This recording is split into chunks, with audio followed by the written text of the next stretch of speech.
Adam Pascal is the main character in best-selling author Lauren Grodstein's new novel, We Must Not Think of Ourselves. Adam, like many of his Jewish neighbors in the Warsaw Ghetto, is forced to scrape together an existence while awaiting his fate. Adam is approached by a secret group of archivists working to preserve the truth for future generations. His testimonies from students, friends, and neighbors paint a vivid, heartbreaking picture of their lives. Despite all odds, Adam builds a life and finds love inside the ghetto until he discovers a possible escape and is faced with an unthinkable choice. Oh my gosh.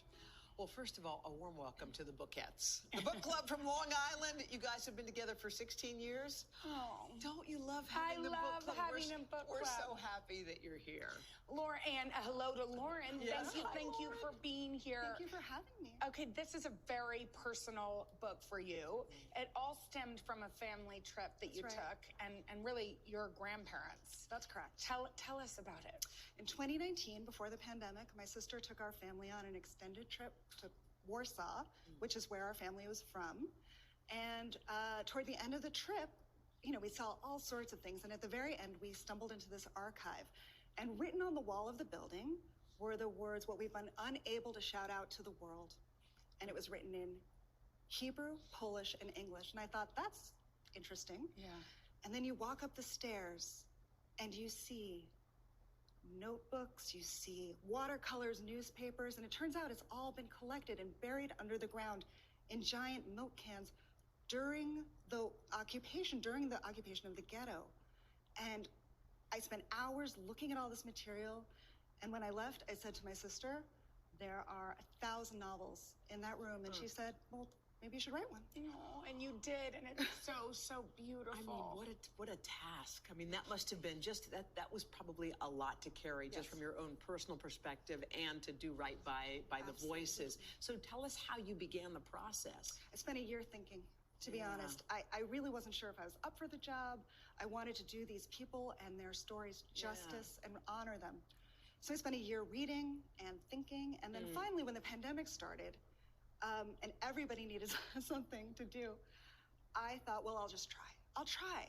And every day in the stolen moments when I wasn't homeschooling or, walking the dogs, I would try. And I read from the archive and I read history, and eventually I had this manuscript. And it's so beautiful. Kate DeCamillo, one of my favorite children's books authors, she said every book needs to have truth and hope. And I don't know how you did it, because obviously the subject matter has such darkness, but there's so much light in this book. There's so much hope. Yes. I know that must have been important for you. How do we get, I don't know how a person can wake up and start the day if she doesn't feel hope. There's certainly no way to write a novel without hope. So it was very important to me to shine a light in the darkness, even with material as serious as this, to provide some sense that life could get better at the end. Yeah, we have our lovely ladies here with some questions. Elise, would you like to ask the very first question? Thank you, Hoda. Sure. The book often made us think of life in black and white and how one action can change the course of one's life. Do you believe that when living under dire circumstances as the residents of the Warsaw Ghetto, that can skew your barometer of right and wrong? I think that when it comes to survival, and especially when it comes to the survival of your children or your family, that the lines of right and wrong that are usually so clearly delineated for us might get a little blurry. And I don't judge that. Yeah. If it were up to me to save my children, I don't know what lengths I would go to. And I knew my characters would feel the same way. It's very true. Yes. Okay, Lois, you have our next question. Sure. So did your book contain any autobiographical elements, such as when you spoke about the love of poetry, the love of languages, learning to cook just by observing? Yes. Yes. I love to cook. No one taught me. I just watched my mom. I love poetry. I don't write it, but I read it all the time. And I love languages, and I'm not very good at them, so I would love to be a polyglot. And so sometimes when you're writing a book, you can give a character the attributes you wish you had. So I let Adam speak 5 languages, and I speak a little third-grade French. I kind of want to be friends with you. Right? I know, me There's too. something about you. I think we have time for a quick question from Susan. So the concept of words outlasting history is a recurring theme in this story.